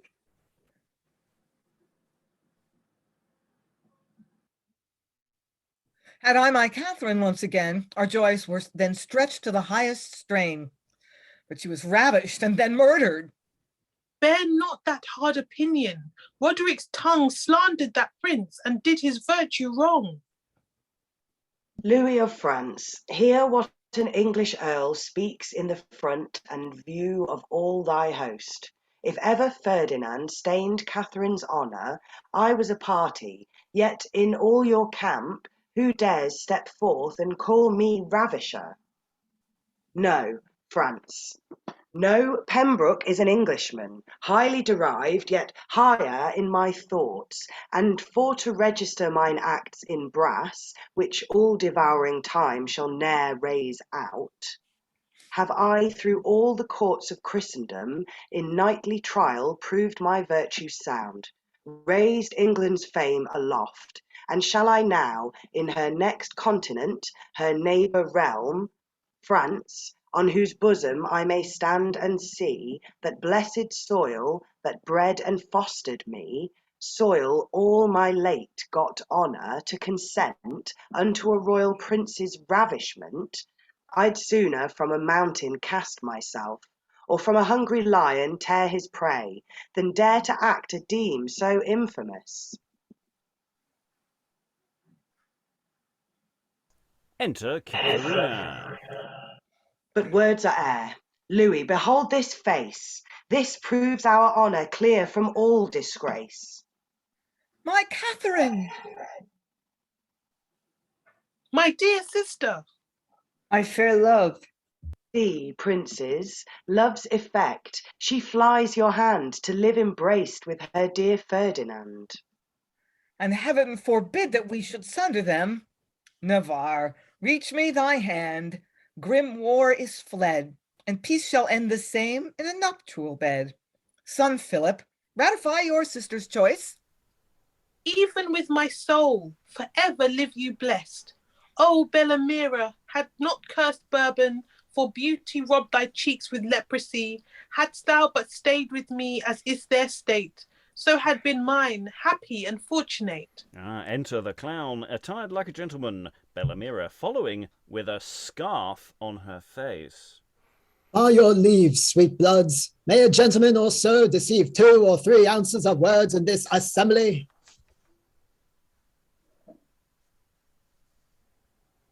You may. Is there not a young king's son amongst you who, treading the steps of his father, is called Philip? I am the man thou seekest. Then the old saying is verified. He that seeks shall find. Here is a poor kinswoman of mine who would desire some private conference with you also. With me? Whom see I?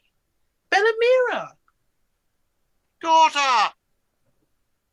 Do not deride my woes. Speak, speak, I pray. Look not so strange, it is thy lovely love, thus managed to approve thy constancy.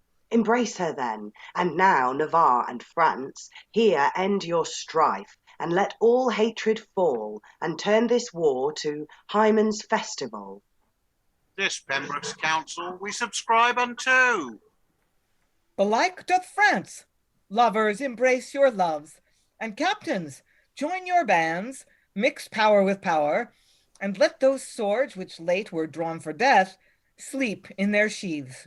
You, worthy Pembroke, and all your followers shall receive our favours in plenteous largesse. So set on to court, sound drums and trumpets, deaf the air with cries, and fill each subject's heart with joy's increase, to applaud our children's love and this day's peace. It is thy lovely love. Okay, I'm wondering here, there's something a bit weird.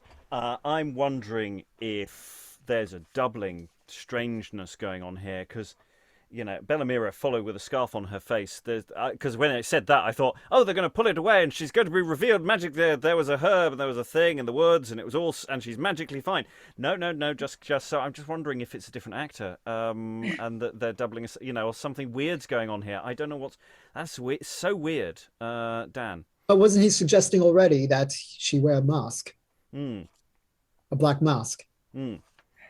But yeah, just the fact that doesn't come on, doesn't say anything, right. And just there's something weirdly abrupt about some of that, and I'm wondering if there's a structural reason or they just couldn't be asked. Because they've got so much to say elsewhere. It's not like they're saying we're minimising a part within the play. You know, that they just don't say anything at the very end, and I'm just wondering, at least in Bellamira's case, whether there is a structural reason. I can't see what because you know, one of the dead people could quickly throw on a dress and wear a mask, and you'd get away with it with her. If there's a doubling thing, but I can't see what that would be with the way the rest of the play is structured. So I don't know. I don't know what's going on there. I'm confused. But yeah, Eric. I'm just wondering if some of these scenes are in the right place, or if there's like some alternate ending type thing, because like there are some things that seem kind of like the characters know, but they've forgotten in the interim. Because Ferdinand and Catherine had this big scene like earlier about like sort of being married and reciprocated love and that kind of thing. But then suddenly in the last scene, he goes, "My fair love," and it's like he's never seen her before. So I don't quite understand what's going on. Yeah. I can live with that on the principle that they've just had a massive battle and they could all have, he could have died, and that feels like a not wholly unreasonable reaction. I don't think it's because of forgetfulness. I think it's just, oh God, we're not all dead, because the moment anyone leaves anybody else's sight, something horrible happens to them. So, he's read romance literature before, so he knows that unless you're at the resolution, terrible things can still happen to you.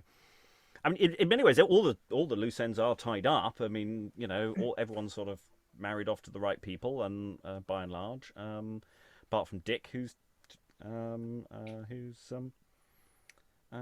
no, he is. So Dick didn't die. He gets Thomasin, yeah. He didn't die. Why didn't he die? Because he's Cavaliero. Yeah. Thought you were supposed to die. Oh well, never mind. So Sarah. No, I was literally about to just say what you just said. I thought he was supposed to die. It's in the title. I'm again confused. I'm just gonna. Dan might be able to give us chapter and verse on alternative titles, but I thought I read that was the thing. Maybe there's just there's an error. Other thoughts in the room, Alan? Yeah, I mean the subtitle, as we got it in this version of The Life and Death of Dick Bowyer, doesn't seem to have much relevance to what we've spent the last few hours reading. It's almost an afterthought, unless an awful lot of it was played out in dumb show or improv to fill. Yeah, no, I don't understand. Dan? Yeah, I mean, besides just that, well, in addition to that, I should just say, because the title is curious, I would have literally a different title page with nothing else changed. Now it's The Gallant Dick Bowyer.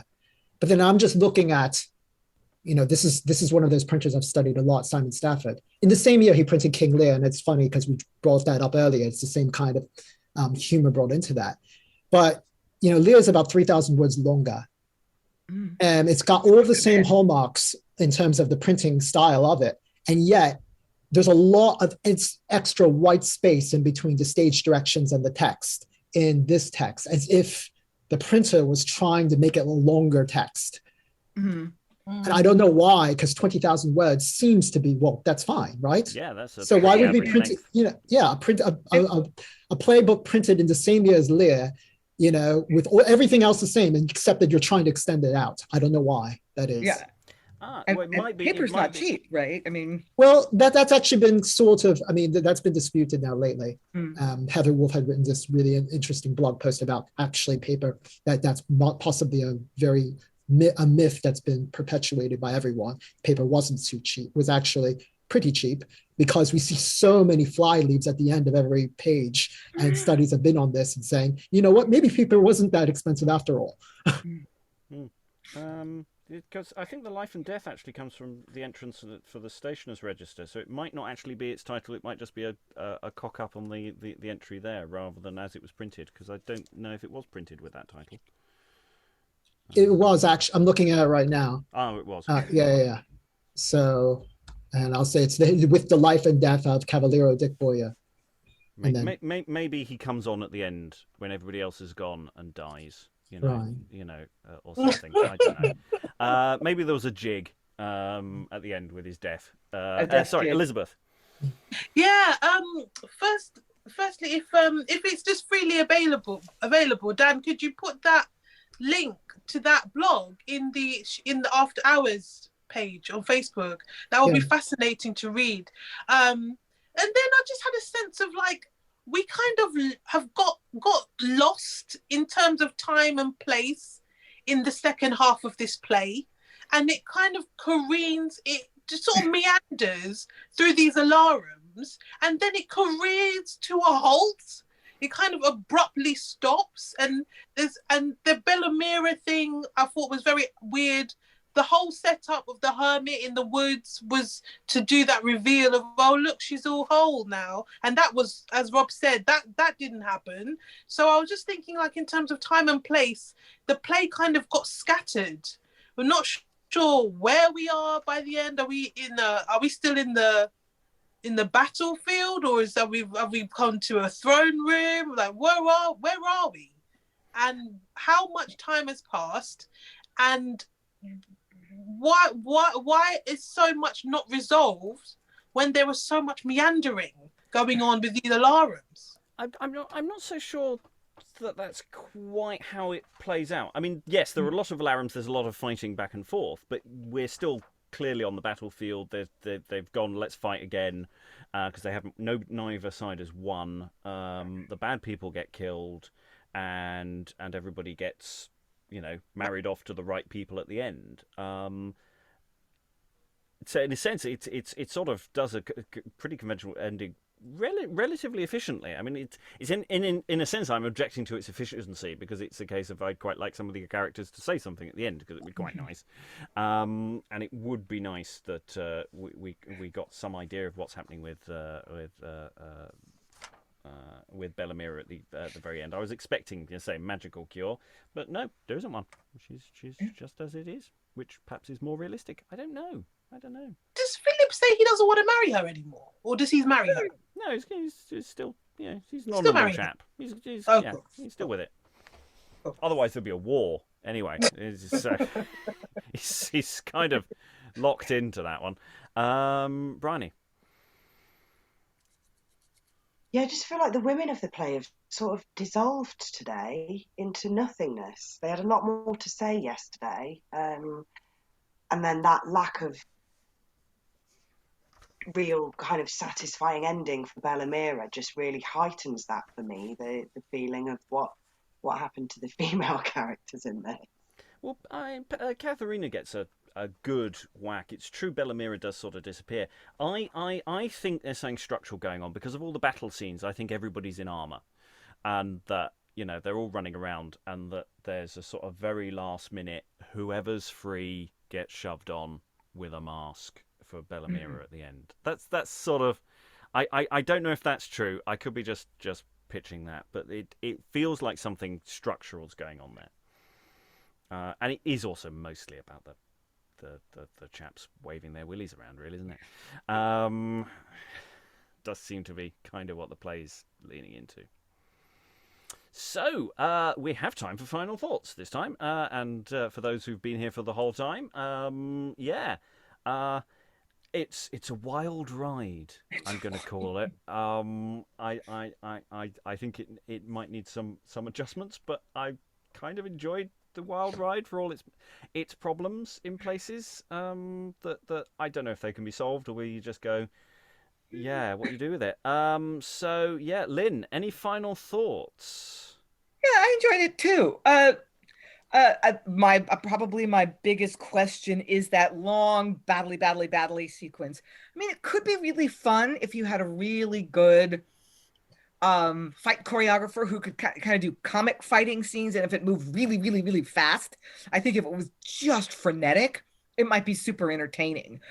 But still, I think you'd maybe want to do some workshopping to make sure that sequence didn't get tedious and repetitive, because it as active as it is, it delays the plot. So I think there's a timing thing that you might want to feel your way through before you came up with a production script or production sort of score for the timing of that. And I would be tempted to try to add a little dialogue for the women at the end. Bellamira saying something like, do you know what I look like? Do you still love me? Do you really want to marry me? And Philip says, yes, yes, yes. And she takes off her scarf and says, actually, I'm fine now. And that line that, who was pointing out that my love, maybe it was Elizabeth, like, what he knows she's alive. What's going on there? Maybe I would like give that line to Catherine, my dear love, instead of my sweet love, because she doesn't know if he's alive or not. There's been a big battle. So I think I might try to make the women a little more visible in that last scene. I'm concerned about that the battles back and forth take too much time. But overall, I think it's fun enough that it would really play. Yeah, and I think in practice, those alarums, those entrances and exits, they're all very quick, and they just need to be driven absolutely fast as hell. In fact, in many ways, little fight choreography. It's more about sound and lights and what you do to just get the people running on and off. Briony, any final thoughts? Yeah, I'm not sure what I would do with this, because there is a lot of fun to be had in here. There's been some real moments that we've enjoyed. Some of the language is absolutely fantastic.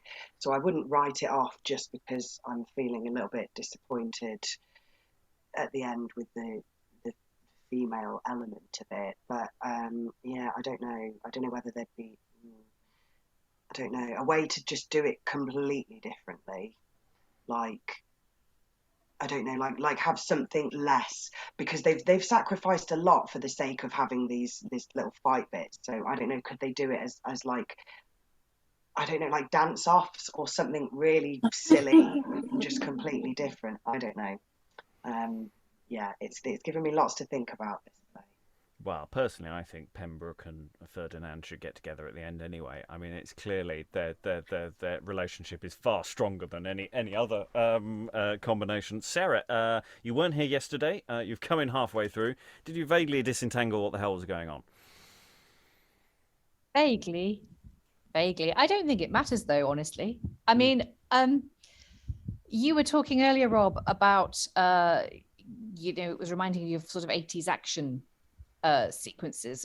What I'm getting strong vibes of, for anybody who has seen them, are 1950s Tony Curtis films, which are just ridiculous. And if you take them seriously, they have so much toxic masculinity in them. And there again, the heroine is always there, kind of being quite vocal for the first half hour of the film, and then she disappears because it all gets serious and battly, and the hero has to do his thing. It's like, we don't need the women here anymore. They just reappear at the end to get married. And I mean, you can see those films as infuriating, or you can just see them as really funny. And I have quite a lot of affection for them because they're just so daft, but they're also really well structured and fun. And to be honest, I think you could stage this in that way. With very, very brisk, vibrant battle scenes, and like lean into the toxic masculinity, and lean into the silliness of that toxic masculinity, because it is there. The comedy is there in the plot, and I think you could do that without like making a point of making it into a satire or making it too ridiculous. If you lean in strongly enough, you just let the audience then make their own conclusions about it, because the characters are very over the top, and it could be massively fun, I think. But you'd have to do it in not in a really cynical way, but in a knowing way. I think. I mean, it's like characters like Philip, where I'm sort of watching him just thinking, he thinks he's in The Godfather. I mean, he really does. I mean, there's all this sort of this machismo sort of going around, this is my fight, this is the thing. And it's very hard to take him wholly seriously on that front, because it feels like everybody feels like they've walked out of fiction, which is a slightly odd way of talking about a play, which is, fiction. But Alan, any final thoughts? Yeah, I must admit, I'm wondering whether the answer on what Dan was saying about the amount of white space on the original printed copy is whether, in fact, they knew there were bits of the script missing, and they just, in the end, went to press without bothering to fill the gaps in or compress the space, because the almost complete lack of the Bowyer plot moving anywhere seems weird. And this issue we've talked about with the Bellamira sort of basically turning up as a cipher at the end. I'm just wondering whether there's just material that didn't get as far as the printers or the compositor's bench. Well, I would think that if it wasn't for the fact the play overall does feel perfectly well structured, it's just that expectation based on the title. I mean, I think the problem with Bowyer is because he's putting his he's perfectly good character within the play. I'd probably trim part of his character back, and so that he's more a one or two scene fun addition, because his scene with the guarding the camp is quite important, and a couple of those early ones. But I feel like the completion of his Thomasin /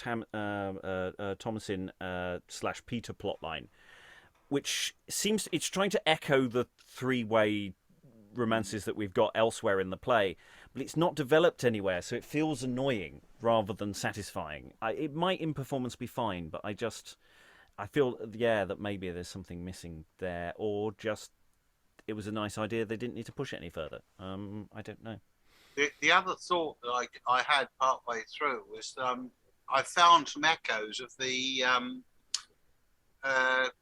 history of Thomas Stukely, which we did a while ago. Bowyer could be seen as a similar sort of character. I know with some differences, but whether there's links, I'm not sure even how it stacks out date-wise. They're pretty much on top of each other, as I recall. I think this just precedes it slightly, off the top of my head. Or it could be the other way around. I could be wrong. I'm just having a quick flick through my lists to see where it lives, because we have danced a little bit further back. No, Stukely came first, a few years earlier, in fact, within its date range. So, maybe. I mean, it's definitely... We haven't really talked about the fact that this is a play mostly filled with Frenchmen, apart from some really terribly English people being terribly... And aren't we great? And the bit at the end where you almost feel you need to have Land of Hope and Glory playing in the background while Pembroke does his terribly stirring, I am an Englishman speech. And just going, yeah, that's very hard to take seriously. Dan, you weren't here yesterday. Any final thoughts? About the play itself... No, I pretty much agree with everything Sarah said. It's funny because when she brought up Tony Curtis, because I had this little bit as the clown dressed as a gentleman, and I took my inspiration from Curtis doing Cary Grant in Some Like It Hot for that character. I don't think it's necessarily a satire. I think it's very much in line with, what I was saying earlier with a number of the other so-called history plays, of the time period. King Lear being, one of them, or James IV, a decade earlier, or a few years earlier. So yeah, I think this can be a really cracking play. I don't think it would be really any difficulty if we saw it being staged and being staged well in terms of following, who's with what faction. And I don't think it really matters either if you get a little lost with some of it, because it's a lot of it is very familiar. And I think a lot of these characters are heightened versions of, I think, people that we all know today. Really. So I don't think it's that unrealistic. And nor should it necessarily be realistic, because it's fiction anyway. I mean, we don't want to be watching banal stuff on stage. We want to be seeing these extreme reactions to things, I think, to some degree. To go back to the printing that Alan brought up, that was one of my thoughts, was that maybe that is one of the reasons. It is very curious that there's not a lot of white space. And I've just been skimming through some of the other printings by Simon Stafford. Unfortunately, I think King Lear is the only one from 1605, but it's not something he regularly does, which is to leave white space in between. I think he did it with Orlando Furioso in 1599 to 1594, but that was one of his first printings, we think. So I don't know what the reason would have been that. So why he would have done that and everything else being the same, I don't know. And why this canceled title page putting out Bowyer out there when, as everyone is saying, is this really about Bowyer? Now, it doesn't talk about the life and death of it in the canceled title, on the new title page, but it's still putting him front and center. So I don't know. Lots of things to think about. Maybe he died in the first draft, and then they found he went down really well, so they cut his death scene so they could do a sequel. I'm just thinking aloud. What was the other thought I had in my mind off the back of that? Which was, yeah, I really like the structure of this and the storytelling of it. You know, the fact that we started this session with a scene that pretty much managed to recap a lot of the important plot points within a scene, so that if you've come in late, you can actually pick up the action quite quickly. I felt that I was back in the room almost immediately in terms of what was going on. I don't know if those who weren't here previously, how lost they or not they were. So Kyle, you weren't here the other day. How did the storytelling pick up for you? I felt a little lost all the way through it, but I thought it was a lot of fun. I feel like it's very physical. Reads like it's physical, and I like the posturing, and I think it seems like it's fun. But I was lost, definitely. Fair enough. Elizabeth, any final thoughts?